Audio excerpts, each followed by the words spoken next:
Oh, another bear. Oh.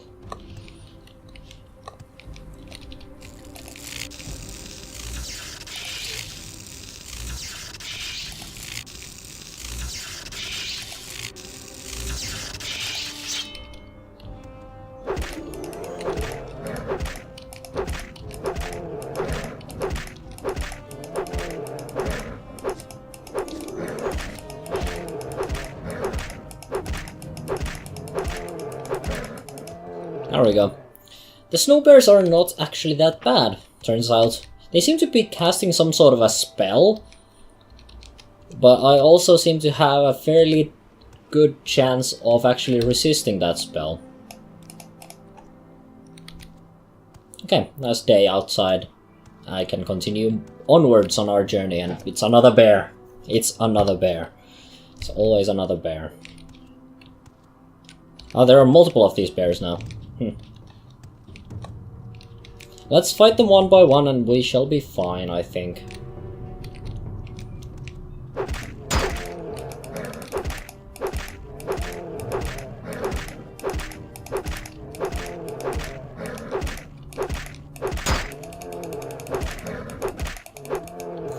It seems that just getting into hand-to-hand combat with these bears is the best way to go about doing it, because they don't actually seem to do a whole lot of damage. It's just that they take quite a few hits. And this bear is probably going to be the one that proves me wrong.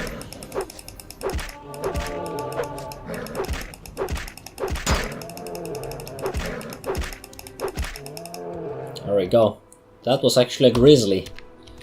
Explains why it was a little bit tougher. It didn't really have much more health necessarily, but it did do a little bit more damage.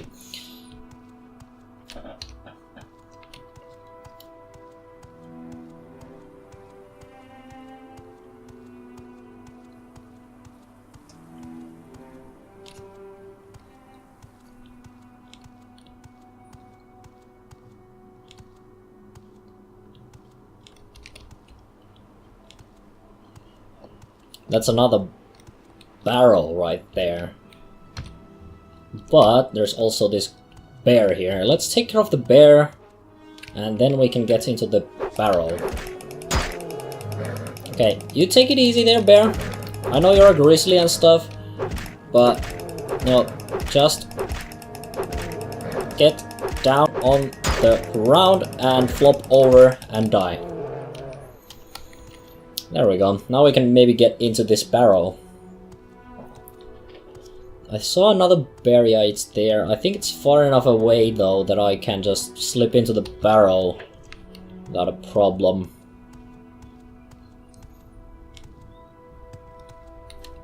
Remember to do the dungeon save this time though. Oh, it's a... oh! Blood Skull Barrel, block level 20 trapped. Should be easy enough. And took a little bit damage there. Doesn't matter, I can restore that. Okay. So let's get in here. Should have I should be carrying torches around with my poor illusion magic skills. Apparently this is a place where I can rest though.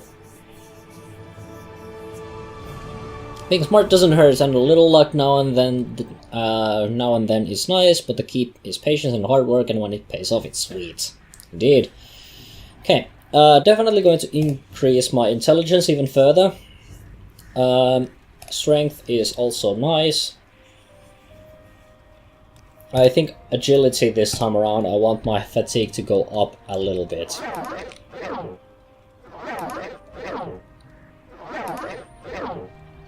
Also, one thing that I noticed is that I now have enough magicka.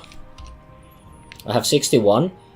To cast Open All, which costs 60 magicka. So I can actually now open the very difficult door in on Sandrid Mora. So that is something that we should consider doing once we are done with like Solstheim. Lock level 80, that actually might come in handy now. Okay, let's see if we can cast Open All. Holy hell. Feather Belt, Feather 20 points. Okay. And Light Ring. Oh, this might actually be good. Bargain, Restore Health. Sure. Sultris. I mean, I can cast something with that. Feather. I'm not going to pick that up. I don't feel like doing that. But the Light Ring. The Light Ring. Now, what do I have as a ring? My current ring is the Ring of Healing. How about the Light Ring? So does that mean I can now cast Light with this on target? I wonder if that just lights up like a person or something. I think I see something there. Something around there. Okay,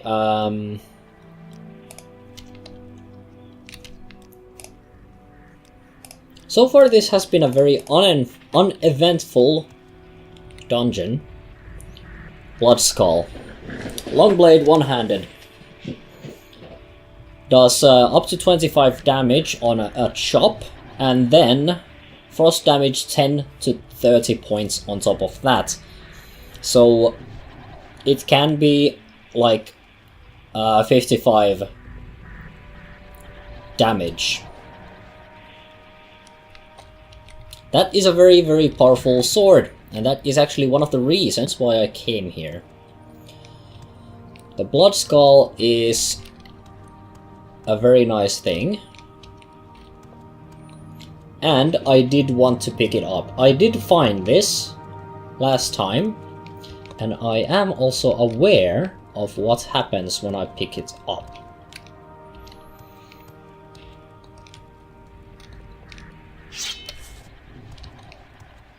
Yep, as I remember.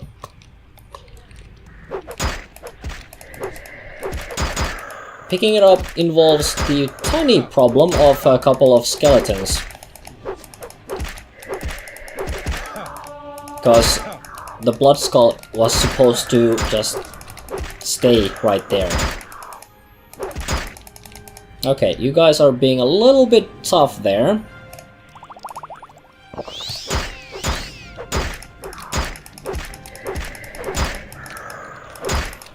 Actually, maybe I should try out the Blood Skull.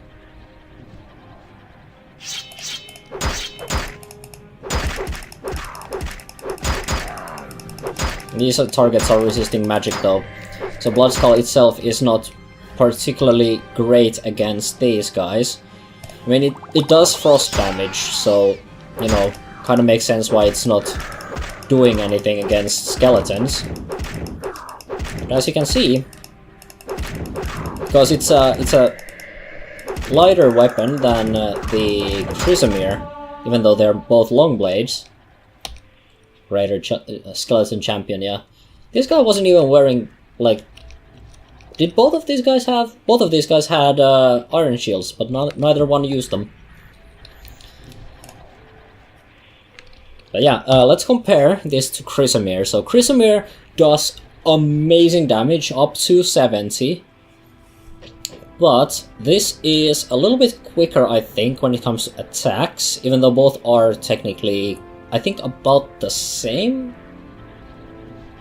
And then this does like 55 maximum, because 25 maximum chop plus 30 points in terms of frost damage. Obviously that is somewhat situational, at least more so than Chrysamere, because Chrysamere does 70%, like 70 points on, like, against pretty much anything. Whereas, well, obviously the armor matters, I think, but it's like normal damage, whereas Blood Skull does frost damage, which, I mean, frost creatures can just straight up counter. But it's still a nice weapon, and anything that is vulnerable against frost, basically Blood Skull is amazing. I'm really lucky that I have Chrysamere though, because Chrysamere is probably the strongest weapon I have ever found in Morrowind, but before I found Chrysamere, Blood Skull was the most powerful weapon that I knew of, and apparently there's a Draugr here. There are 2 of them. Okay, I think what I'm going to do is I'm actually going to get into a bit of a choke point here, so that I can slap these Draugrs. Okay. I need to stay alive.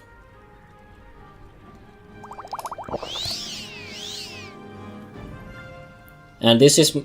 I actually might have to use the Blood Skull to get my defense up, because I am taking some damage here. And the Blood Skull does good damage, even though it's like obviously not going to do anything to the Draugrs, because Draugrs are Nordic creatures, well, Nord creatures. Do I have anything to heal up myself? I don't think so. We might actually die here. I have Bargain Restore Health. Yeah, dead. Where did I save? I have an auto save, so I think this is after I... Yeah, this is after I picked up Blood Skull. But this is before I rested. So now, I think now the Draugrs will spawn again. I have the shield equipped. But yeah, that's like a scenario where the Blood Skull can be better, because you know, in that case, in that scenario there, I think now we're close. Yeah, there are enemies nearby. The Chrysamere does leave me open to attack. I think these Draugrs might... Yeah, the Draugrs seem to just resist magic straight up. How about a fireball?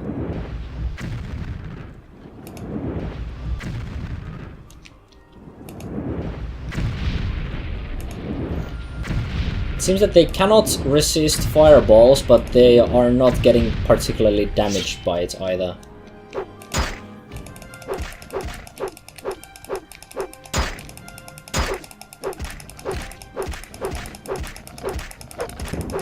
Okay, let's focus on one of them. Let's make sure that at least one of them falls. And then we can take care of the other one. Just need to make sure that this one dies. And that we don't die at the same time. Okay. Standard restore health. Then stabby the other one.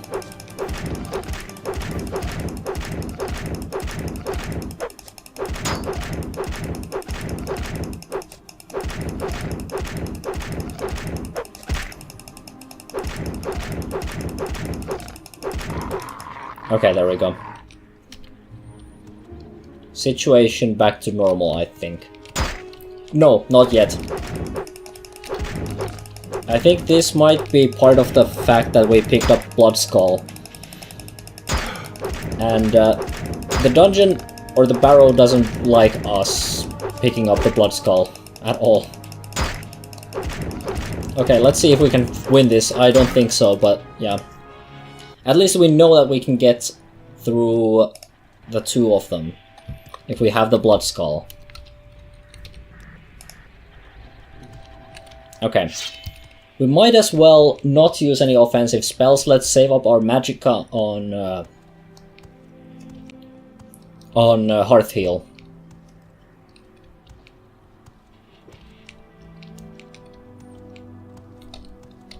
Enemy is close, yeah, I know.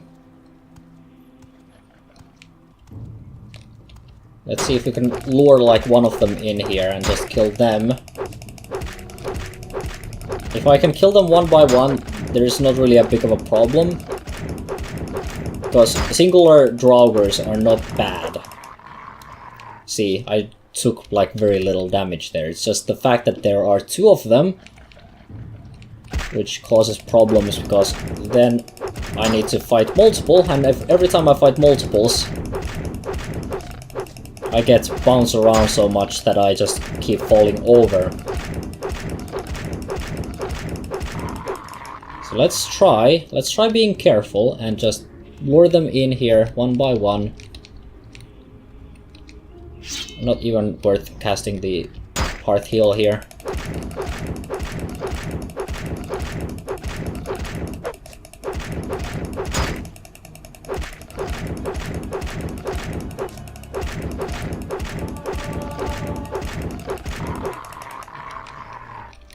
Okay. Let's cast the Hearth Heal now, and then we're out. There we go. So that's how we got the Blood Skull. I'm going to use the Chrysamere as my main weapon, at least for now, but the Blood Skull is a very good pickup. I think it's going to be worth it in the long run, at least. So many bears and things. Okay. I think what I'm going to do here is, I think I'm going to actually save right here. And next time we're going to continue going along the sort of coastline here. And once we have like sort of explored the coastline, maybe around here somewhere, then we're going to start sort of looping inside, like inland. And, you know, find more of those barrows, because there are lots of good things hidden in there. But I think what I'm going to do is I'm going to save on top of this. And next time we're going to continue on our adventure of finding the airship and, you know, the Nordic artifacts that litter the land of Solstheim. But until then, thanks for watching, and we will see in future videos.